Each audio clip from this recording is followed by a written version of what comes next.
రంగారెడ్డి జిల్లాలో దారుణం చోటు చేసుకుంది. నిజంగా తమ్ముడు కులాంతర వివాహం చేసుకోవడంతో అన్నని అతి దారుణంగా పెట్రోల్ పోసి తగలబెట్టి చంపేశారు. ఈ సంఘటన రంగారెడ్డి జిల్లాలో ఎల్లంపల్లిలో చోటు చేసుకుంది. ఖచ్చితంగా తన తమ్ముడికి తన కుమార్తెనిచ్చి పెళ్లి చేయడంపై సదరు ఆ యువతి తండ్రి కక్ష పెంచుకున్నాడు ఆ యొక్క పెళ్ళికొడుకి అన్నపైన.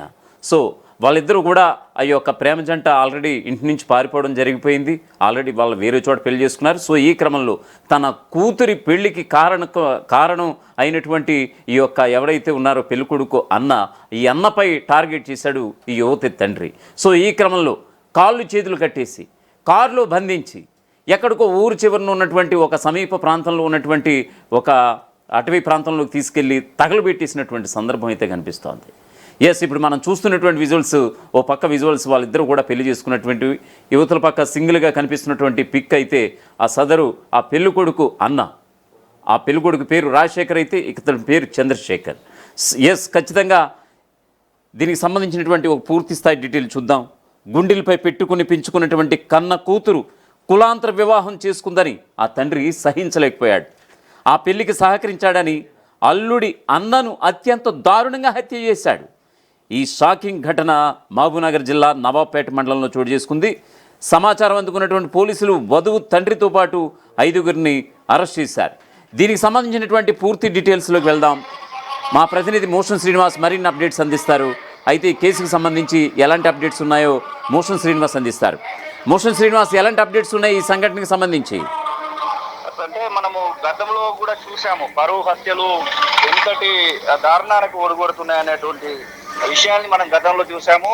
ఇప్పుడు కూడా అలాంటి ఘటనే చోటు చేసుకుందని చెప్పుకోవచ్చు. ప్రధానంగా పోలీసులు కౌన్సిలింగ్ ఇచ్చినప్పటికీ కూడా వారు ఎవరైతే ప్రేమికులు ఉన్నారో ఇద్దరు కూడా లేచిపోయి పెళ్లి చేసుకోవడం, అంటే వాళ్ళు పారిపోయి పెళ్లి చేసుకోవడము, ఆ పారిపోవడానికి సహకరించినటువంటి వ్యక్తి ఎవరైతే అబ్బాయి అల్లునికి సంబంధించినటువంటి అన్న అని గుర్తించినటువంటి అమ్మాయి తండ్రి ఒక 5గురిని తీసుకెళ్లి హత్య చేయడం ఏదైతే ఉందో ఇది ఒక పాశవికమైనటువంటి చర్యగా చెప్పుకోవచ్చు. ఇది నవంబర్ 5న జరిగింది.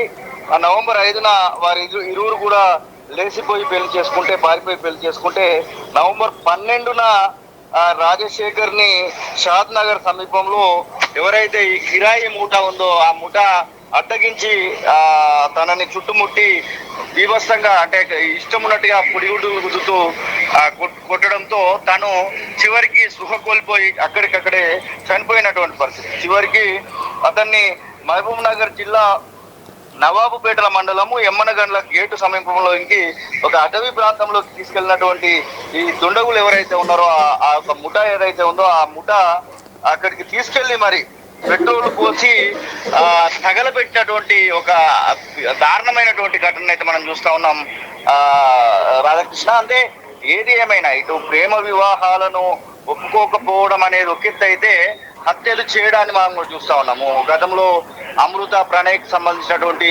ఇన్సిడెంట్ చూడడం జరిగింది.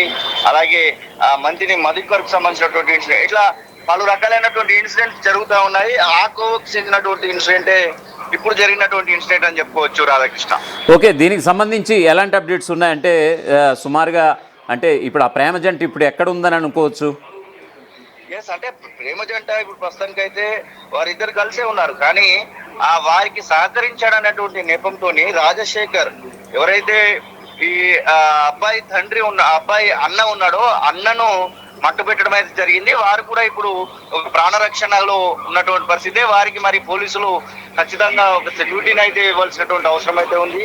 మరి ఆ రకంగా పోలీసులు కూడా చర్యలు తీసుకున్నట్టుగా తెలుస్తా ఉంది. ఇక సీసీటీవీ ఫుటేజ్ కూడా మనకు బయటకు వచ్చినటువంటి పరిస్థితి.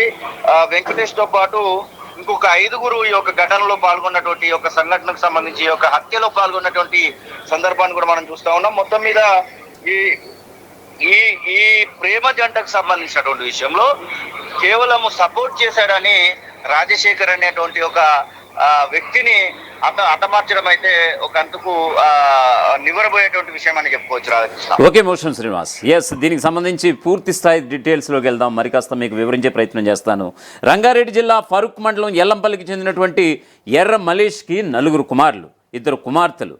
సో మల్లేష్ 3వ కుమారుడు ఈ రాజశేఖర్ ఇప్పుడు చనిపోయిన అంటే చంపేసినటువంటి సందర్భం, ఇప్పుడు చనిపోయినటువంటి వ్యక్తి ఈ హతుడు రాజశేఖర్ గురించి తన బిడ్డ కోసం తన తండ్రి ఏం చెప్తున్నాడు ఈ ఘటనకు సంబంధించి అనేది ఆ తండ్రి మాటల్లో మనం ఒకసారి విందాం. నా కొడుకులు చంద్రశేఖరు కాగల వెంకటేష్ బిడ్డ ప్రేమించుకున్నామని చెప్పి తెలిసినాక వాళ్ళు 8 తారీఖు పోయిన నెల 9 తారీఖు నాడు ఆ పిల్లని తీసుకుపోతే మళ్ళా వెంబడే బెవర్లీస్ కంప్లైంట్ ఇచ్చి వెంకటేష్ రిటర్న్ పంపి ఆయన బిడ్డని ఇంట్లోకి దొప్పుకున్నాడు. మా పిల్లని ఆ పోలీస్ స్టేషన్లో వేసి కొట్టిపించారు. ఏజ్ లేదు అని చెప్పి ఆ పిల్లని ఇంట్లోకి దొప్పిండ్రు.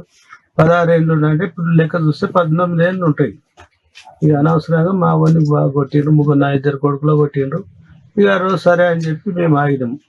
మళ్ళా నెక్స్ట్ నాడు మళ్ళా అదే 8 తారీఖు 9 తారీఖు నాడు మళ్ళా పిల్లకి ఫోన్ చేసి మా నాయన బాగా కొడుతున్నాడు, నాకు దూలానికి ఎదుగుతున్నాడు, ఇక నాకు ఎట్లయినా వచ్చి తోలుకపో లేకపోతే నేను అంటాను. నా పిల్ల మా చిన్నవాడికి చంద్రశేఖర్కి ఫోన్ చేస్తే వాడు ఎవరికి గెలవకుండా వెళ్ళిపోయి ఎక్కడ పోయాడో తెలియదు. మాకు కూడా తర్వాత తెలిసింది.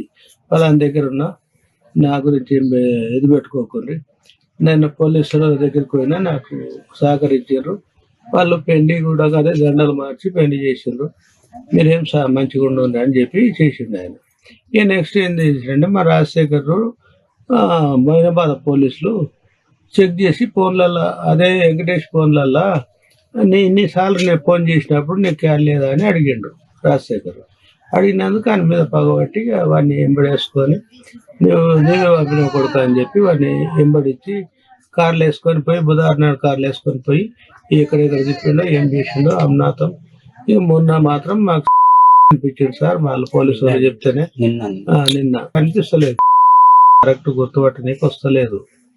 ఇక ఏదో కొన్ని గుర్తులు మాత్రం తెలిసినాయి కానీ అవి కరెక్టా కాదా మళ్ళీ ఈరోజు పోయిండ్రు. మరి అది ఎట్లా చేస్తారో తెలియదు. వాళ్ళు మేడాలు వాళ్ళంతా మా వాళ్ళని తోలుకొని పోయిండ్రు. మా అభినాల మరి ఈరోజు ఇస్తారా ఎట్లనో తెలియదు. కూడా ఆ శిక్ష పడాలి, లేకపోతే అట్రాసిటీ మేము ఎస్సీలో కాబట్టి అట్రాసిటీ కేసు పెట్టి వాడిని కుక్కలు దక్కుండ్రి. లేకపోతే వాడిని ఎంబడి ఎవరెవరు సపోర్ట్ చేసారో వాళ్ళని పట్టుకొని వాళ్ళను శిక్షించండి. ఇంకా అంతే సార్. మీరు గుండెలపై పెట్టుకుని పెంచుకున్నటువంటి కన్న కూతురు తన గుండెలను తన్ని మరి వేరే కులం వాడితో వెళ్ళిపోవడాన్ని నిజంగా ఆ తండ్రి జీర్ణించుకోలేకపోయాడు. ఆ తండ్రి ఈ కసితో రగిలిపోయాడు.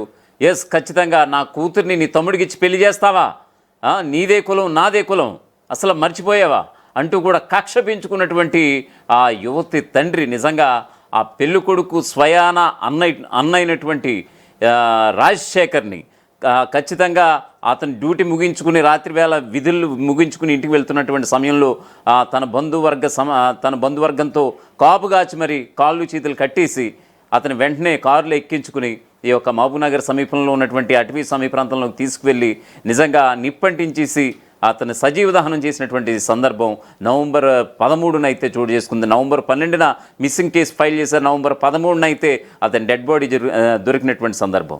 సో దీనికి సంబంధించినటువంటి పూర్తి స్థాయి వివరణ అయితే మీకు వివరించే ప్రయత్నం చేస్తాను. గుండెలపై పెట్టుకుని పెంచుకున్న కన్న కూతురు కులాంతర వివాహం చేసుకోవడాన్ని ఆ తండ్రి సహించలేకపోయాడు. ఆ పెళ్లికి సహకరించాడని స్వయాన అల్లుడి అన్నను అత్యంత దారుణంగా హత్య చేశాడు. ఈ షాకింగ్ ఘటన మహబూబ్నగర్ జిల్లా నవాబ్పేట మండలంలో చోటు చేసుకుంది.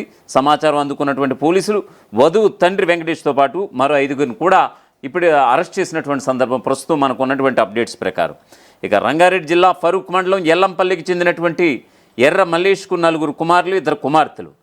మల్లేష్ 3వ కుమారుడు రాజశేఖర్ షాద్నగర్లో జాబ్ చేస్తుంటాడు. 10వ తరగతి చదివినటువంటి చిన్న కుమారుడు చంద్రశేఖర్ ప్రస్తుతం గ్రామంలో ఆటో నడుపుతున్నటువంటి పరిస్థితి. అయితే చంద్రశేఖర్ అదే గ్రామానికి చెందినటువంటి కాగు వెంకటేష్ కుమార్తె అయినటువంటి భవాని, తన వయసు 19 ఏళ్ళు, ఆ అమ్మాయిని ప్రేమించాడు. ఆమె ప్రస్తుతం డిగ్రీ ఫస్ట్ ఇయర్ అయితే చదువుతోంది. వీరిద్దరు కులాలు వేరు కావడంతో 2 కుటుంబాల మధ్య పరస్పరం గొడవలు కూడా స్థానికంగా జరిగినట్లుగా కూడా స్థానికులు చెప్తున్నటువంటి పరిస్థితి. ఈ క్రమంలోనే గత సెప్టెంబర్ నెలలో ఇద్దరు కూడా ఇళ్ల నుంచి వెళ్ళిపోయి మొయినాబాద్ పోలీసులను కూడా ఆశ్రయించారని కూడా తెలుస్తోంది. దీంతో వెంకటేష్ తన కుమార్తె కిడ్నాప్ అయినట్లుగా షాద్నగర్ పోలీస్ స్టేషన్లో ఆనాడే కంప్లైంట్ చేశాడు. దీంతో ఇరు కుటుంబాలని పిలిపించి పోలీసులు కౌన్సిలింగ్ కూడా ఇచ్చి పంపించేశారు. కానీ గ్రామ పంచాయతీలో చంద్రశేఖర్ భవానీ కలుసుకోవద్దని షరతు పెట్టి కూడా వార్నింగ్ కూడా ఇవ్వడం జరిగింది. అయితే పెద్దల వార్నింగ్ని కాదని నవంబర్ 5న ఈ చంద్రశేఖర్ అండ్ భవానీ వీరిద్దరూ కూడా, ఈ ప్రేమజంట ఇద్దరు కూడా ఇళ్ల నుంచి పారిపోయి పెళ్లి చేసుకున్నారు. కుమార్తె కులాంతర వివాహం వెంకటేష్కి అయితే మింగుడు పడలేదు. వీరి పెళ్లికి చంద్రశేఖర్ అన్న రాజశేఖర్ సహకరించాడని తెలుసుకుని రాజశేఖర్ హత్యకి మరో 5గురితో కలిసి ప్లాన్ వేశాడు సదరు యువతి తండ్రి, అంటే భవానీ తండ్రి కాగు వెంకటేష్. నవంబర్ 12న సాయంత్రం రాజశేఖర్ విధులు ముగించుకుని ఇంటికి వస్తున్నటువంటి సమయంలో షాద్నగర్ సమీపంలో ఆ ముఠా అయితే అడ్డగించింది. చుట్టుముట్టి కొట్టారు, నిజంగా చితకబాదేశారు. ఆ టైంలో స్పృహ కూడా కోల్పోయాడు రాజశేఖర్. వెంటనే రాజశేఖర్ కాళ్ళు చేతులను కట్టేసి కారులోకి ఎక్కించి తీసుకెళ్ళిపోయారు. అయితే మహబూబ్నగర్ జిల్లా నవాబుపేట మండలం ఎమ్మనగంట్ల గేటు సమీపంలోని అటవీ ప్రాంతానికి తీసుకువెళ్ళి రాజశేఖర్ని గడ్డి కుప్పలో వేసి పెట్రోల్ పోసి తగలబెట్టి పారిపోయారు. భర్త ఇంటికి రాకపోవడంతో సదరు రాజశేఖర్ భార్య షాద్నగర్ పోలీసులకి కంప్లైంట్ కూడా చేసింది. మిస్సింగ్ కేసు ఫైల్ చేశారు. నవంబర్ 13న నవాబుపేట రైతు చంద్రయ్య పొలంలో సమీపంలో పాక్షికంగా కాలినటువంటి మృతదేహం కనిపించడంతో రాజశేఖర్ హత్యకు గురి కాపాడ్డాడు అనేటువంటి విషయం లోకం అంతా పొక్కింది. సో సమాచారం అందుకున్నటువంటి పోలీసులు మృతదేహాన్ని మహబూబ్నగర్ ప్రభుత్వ ఆసుపత్రికి పోస్ట్మార్టం నిమిత్తం పంపించడం కూడా జరిగింది. సదరు రాజశేఖర్ కుటుంబ సభ్యులకు సమాచారం ఇవ్వడంతో వారి మృతదేహం అతనిదేనని తన కొడుకుదేనంటూ కూడా తండ్రి కూడా గుర్తించడం జరిగింది. రంగంలోకి దిగినటువంటి షాద్నగర్ పోలీసులు సీసీ ఫుటేజ్లను పరిశీలించారు. అసలు విషయం బయటపడింది ఆ రకంగా. సో భవానీ తండ్రి వెంకటేష్తో పాటు మరో 5గురిని పోలీసులు అరెస్ట్ చేయడంతో ఇప్పుడు వారంతా కూడా జైలు ఊచలు లెక్కిస్తున్నటువంటి పరిస్థితి. ఏదేమైనా సరే ఇప్పుడు తమ్ముడు చంద్రశేఖర్ అలాగే భవానీ వీరిద్దరూ కూడా ప్రేమజంట నవంబర్ 5న ఆ ఇంటి నుంచి పారిపోయి పెళ్లి చేసుకున్నారు. ఈ పెళ్లి చేసింది స్వయాన ఆ యొక్క పెళ్ళికొడుకు అన్న అయినటువంటి రాజశేఖరే కారకుడు అంటూ కూడా రాజశేఖర్ని ఈరోజు భూమి మీద లేకుండా చేసింది సదరు పరువు హత్య అని చెప్పుకోవాలి. ఏదేమైనా సరే ఆ జంట ఇప్పుడు ఎక్కడుందో ఏమో తెలియదు. కానీ ఆ సమాచారం అంటే తన అన్న చనిపోయాడనేటువంటి విషయం అంటే మీడియా ద్వారా తెలియాలే తప్ప వాళ్ళు ఎక్కడో ఉన్నట్టుగా తెలుస్తోంది. ఖచ్చితంగా వాళ్ళు ఎప్పటికి వస్తారు ఏంటి అనేది కూడా తెలియదు. సదరు ఆ భవానీ తండ్రి అయితే ఇప్పుడు జైలు ఉచ్చలు లెక్కిస్తున్నటువంటి పరిస్థితి.